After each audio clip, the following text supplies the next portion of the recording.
Cece Christian with the Lakeland Pig Festival.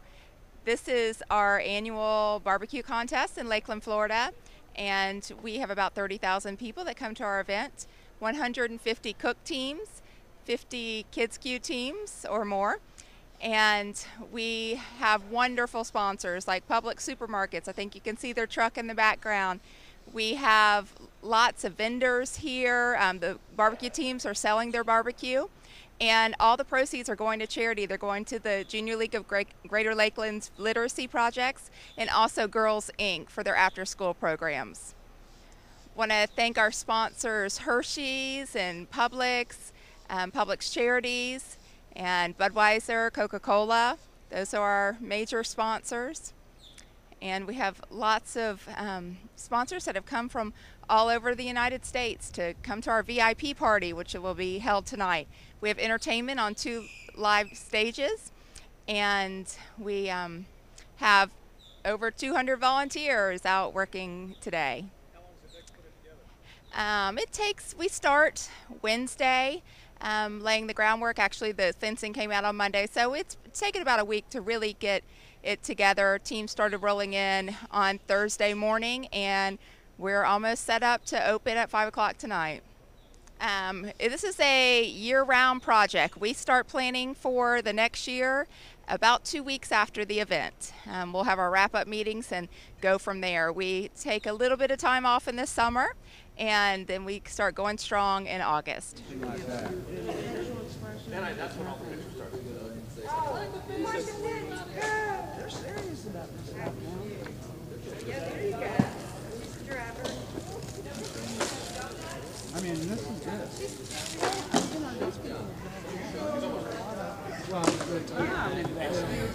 You just raise your hands when you scored a certain item a certain way, and then I'm going to ask a few questions. I want you to try and have some idea in your mind why you scored things the way you do. Something does not go from a 9 to a 6 in one step, okay? You should have, if you go down to a 6, you should have several things that you can say about it. Likewise, if it goes up into a 9, you should be able to tell me why you scored things the way you do. I'm not saying you'll know everything about it, but you should, in your mind, begin forming reasons that you're scoring the way you do. Okay. So we're going to start with, while you go ahead and raise, you can raise sticky and gooey fingers up in the air, it won't bother me.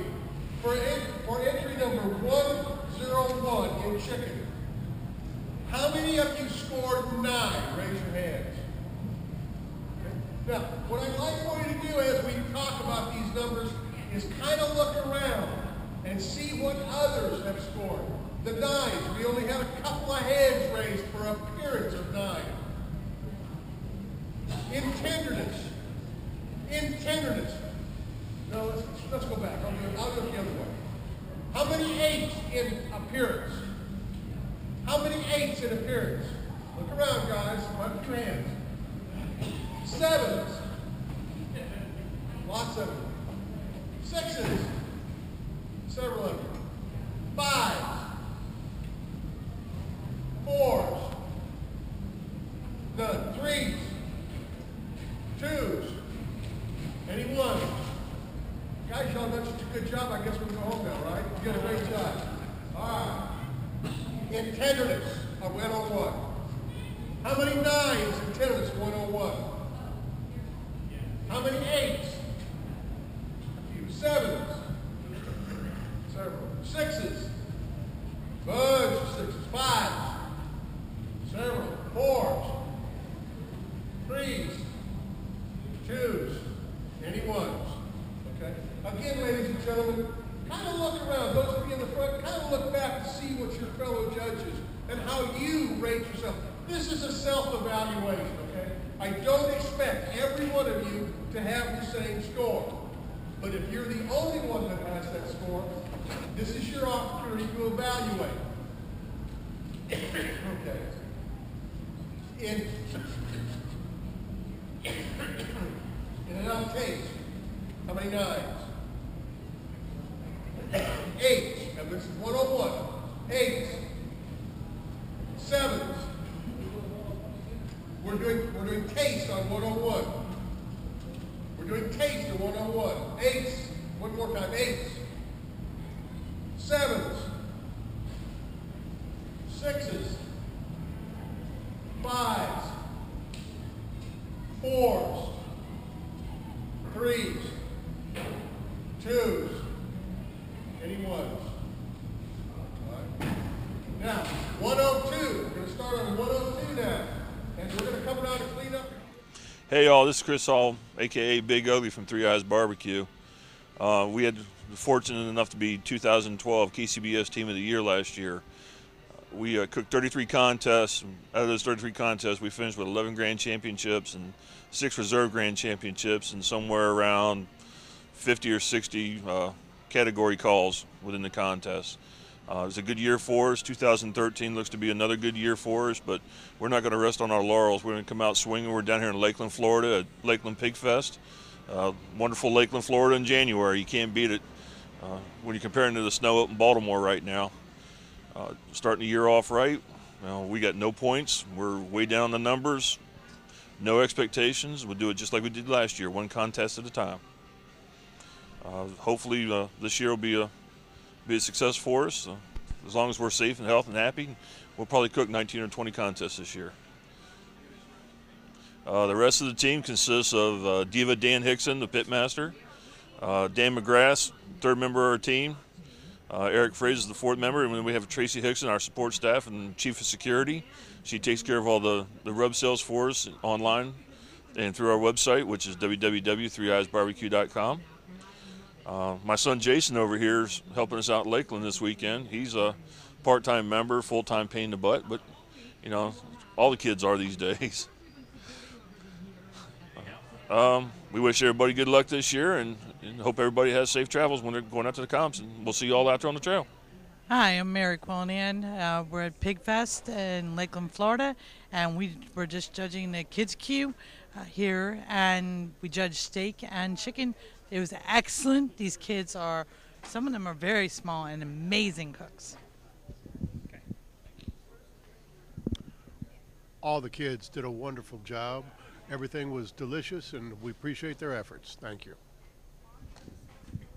Tammy Ashley, I was very impressed. They did a great job. This is my first time judging Kids Q, and they're as good as some of the professionals, so enjoyed it. My name is John Quillian. I'm at Little Kids Big Pigfest. It's amazing how good they can really cook. They can come and cook for me anytime. Hi, I'm John Cox, Lakeland, Florida at Lakeland Pigfest, and the Kids Q, they did a tremendous job. Appearance was great. We got some young professionals out there ready to happen.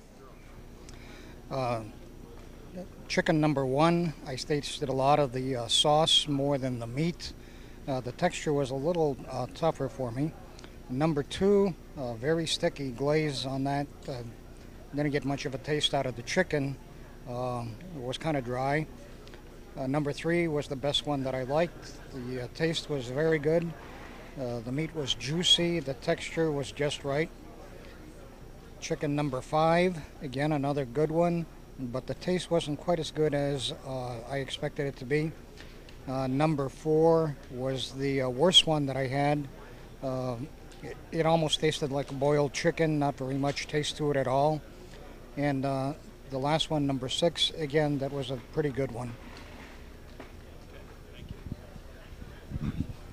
Yeah, I thought number 3 probably had the best sauce and the best tenderness and taste, and I thought number 4 was really good with taste, but the tenderness just wasn't quite there. Number 3 was the best entry. Number 2 was very tough. It was overcooked. The 5th entry tasted like it was baked chicken. It had a lot of fat on it, and the skin wasn't cooked enough. Number 3 and number 4 were my top picks. I like the taste, the bite through skin, and the appearance. Number 5 Didn't appear to be what I would call barbecue at all. Number 4 and number 6 were my two favorites. I thought the flavor of the sauce and the seasonings went well into the meat, and it was nice and juicy. Those were my favorites. I enjoyed number 3 and 4. I thought they were the best of these 6. And number 1 was pretty dry. Number 5 was really dry. It really did taste like a piece of fried chicken that was put on a grill. And the drumstick number 2 was kind of dry also. But 3 and 4 were the best of these 6. Well, this is a round of ribs, and it was quite a span between what I thought was very good and one that I wasn't quite sure if I got the rib or the bottom of the box. I've been doing competition for about a year, and I was really disappointed in one of the ribs. But overall, I think the other 5 entries were quite good, very well done, and really enjoyed this round of competition. Which was your favorite of them? I think number one happened to be my favorite, just because I think the sauce hit me very nice. I really appreciated the tenderness, the texture of the meat, and I gave it the KCBS test of biting into it and watch the bone dry out. So again, it was very, very good on the palate, and so I would have given number 1 my highest score. And your least? And my least was number 6.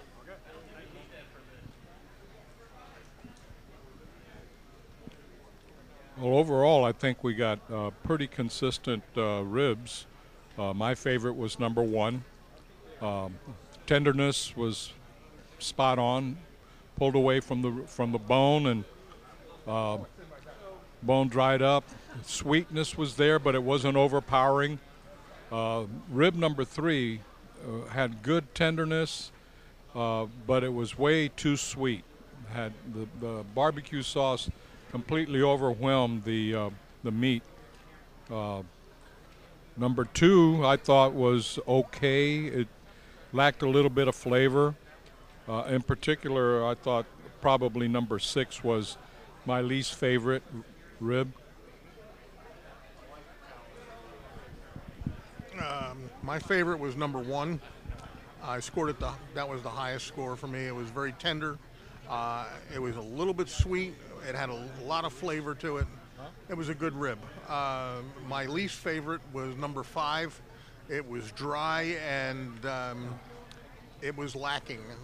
It had I can't describe the taste, but the taste was a little off for me. It just wasn't there. It was basically it was dry. But they were all tender. They were all good ribs. But you're in a professional competition here, so we're splitting hairs. That's my results.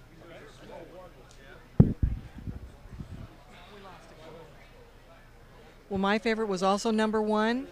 I thought it had a perfect amount of sweetness. It was so wonderfully tender, but it didn't all fall off the bone like I like.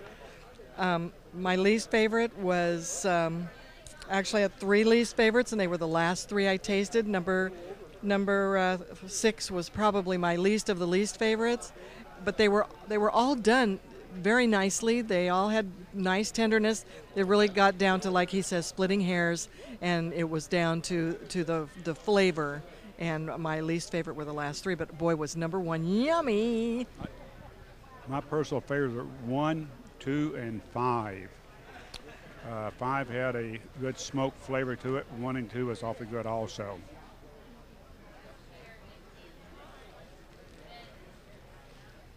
Oh, what do you want us to do? Your favorite and your least favorite and why for each. And if you want to fill in the other 4, that's fine too. Oh.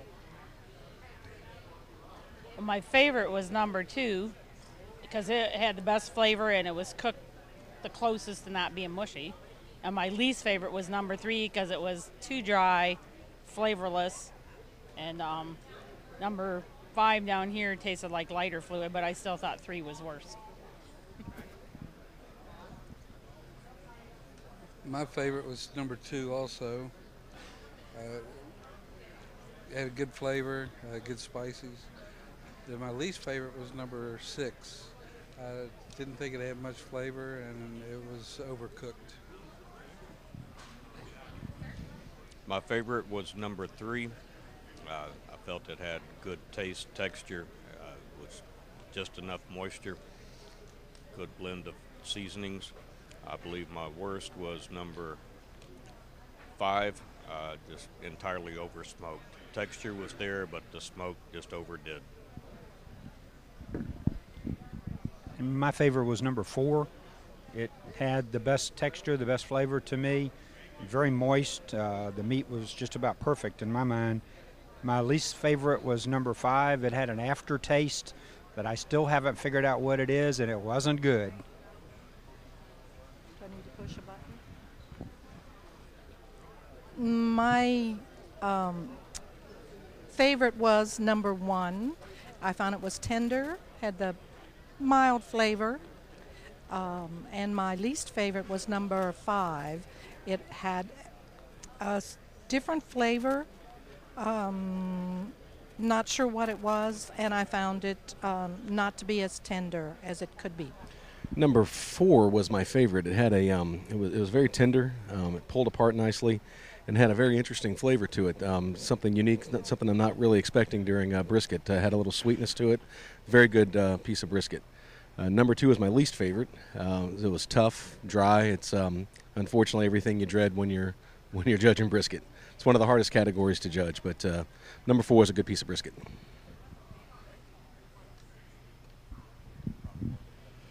Well, number 2 was my least favorite, and it was just dry. I mean, dry as a bone. So that was basically what threw that one out. And from a favorite perspective, probably number 3, although 4 was pretty good, but I preferred 3. And overall, not bad for brisket.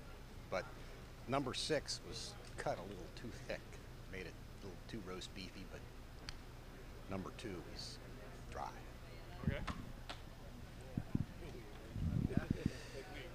Well, here we go. My opinion's different than everyone's, I guess. I liked number 1. It was very, very good to me. It was very, very nice.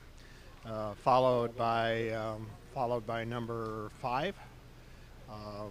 Number 6 was my least favorite. It was just a little bit dry, probably because it was sliced so thick. And but you know what? All of them were very good. And I thank the judges, the participants for that. My favorite was number 1. It was tender, had a good flavor. The worst one was number 2. It was dry, tough, and didn't have any type of flavor. Yeah, I agree. The number 2 is just, I guess you just turn in what you got.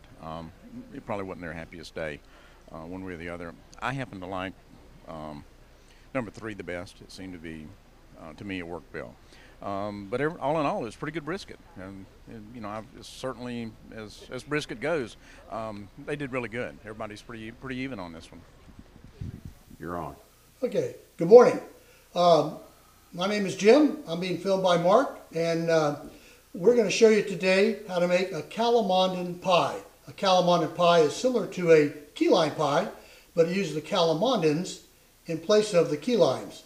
The calamondins are a citrus fruit, tangy, sour, and 2 of them, Mark and I just picked them off the tree about 5 or 10 minutes ago. We are here in Central Florida, and so the calamondin is a Tagalog word, meaning it comes from the Philippines. So I don't know where they're originally from, perhaps the Philippines, but they do pretty well in my backyard. So we're going to substitute the key limes, or substitute this for the key limes. We're going to make 2 pies today, so the recipe I'm going to give you is going to be doubled for 1 pie. I have cleaned off the calamondins in the kitchen sink, and I have a juicer here, and ready to go. Okay, here's my cutting board. You can see that Mark and I cut up the calamondins. Here's his juicer. We've already juiced several and poured half a cup. And remember, this is for 1 pie. We're going to double the recipe, so this is half a cup. I'll go ahead and pour it in.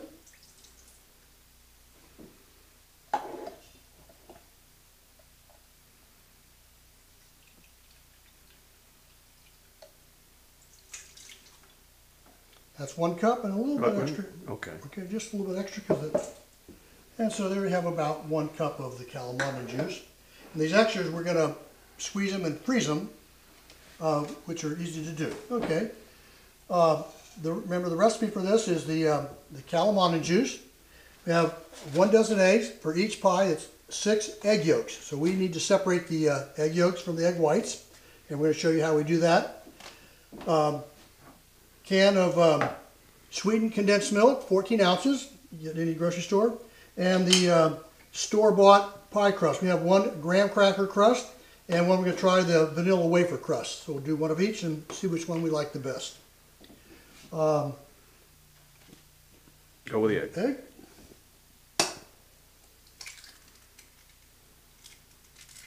So the egg yolk for the compost pile.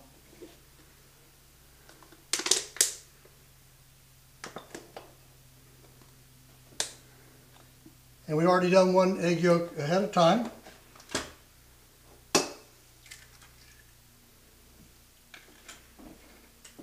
Keep going, Mark, on this? Yeah. Yeah. And we're back. Okay. And we're going to stop there because because the oven. Okay. These Show 'em pies how to will do be it. cooking Okay. about the same time for about 40 minutes at 350 degrees. So the oven is being preheated now as we're making the preparations. We've got the bowl here with the 12 egg yolks and the 1 cup of calamari juice. Now we're going to add 2 cans of the sweetened condensed milk.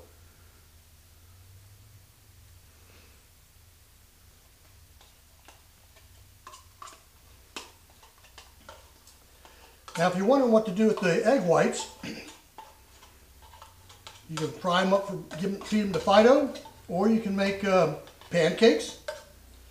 And what do they name that? you use them for baking a cake. Baking a cake. Okay. Second can.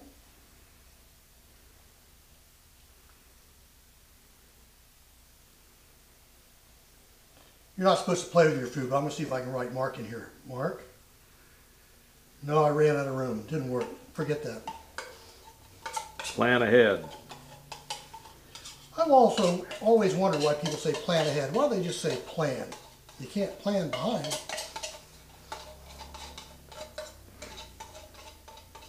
It's called Monday morning quarterback when you plan I behind. think what we need is some better Huber writers, but I don't think they're on the payroll though, are they? Not this week. All right. Now use just a regular fork and mix everything up.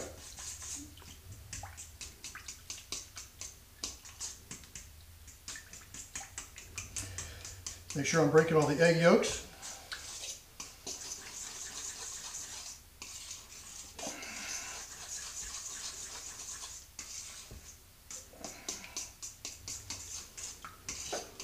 And of course, because we're using the calamandins instead of the key limes, these will have a different color, more of an orange color than a yellow color.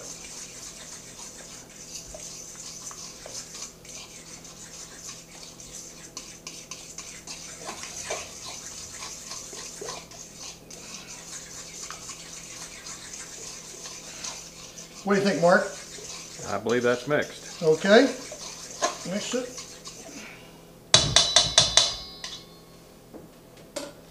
And now we pour.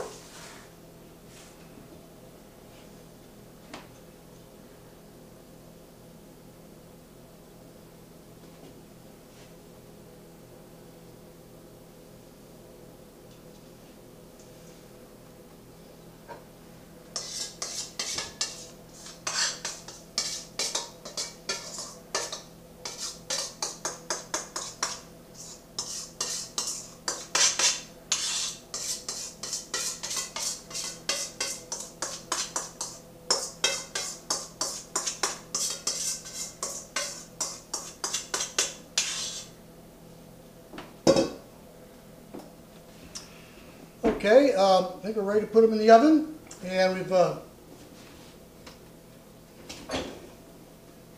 the shells arranged so it's about the middle of the oven.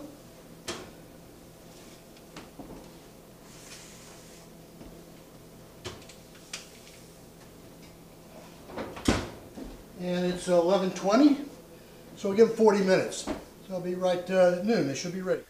And here are the pies after they've been baked. You can see they're still bubbling, so you let them cool for about an hour. And you can refrigerate them.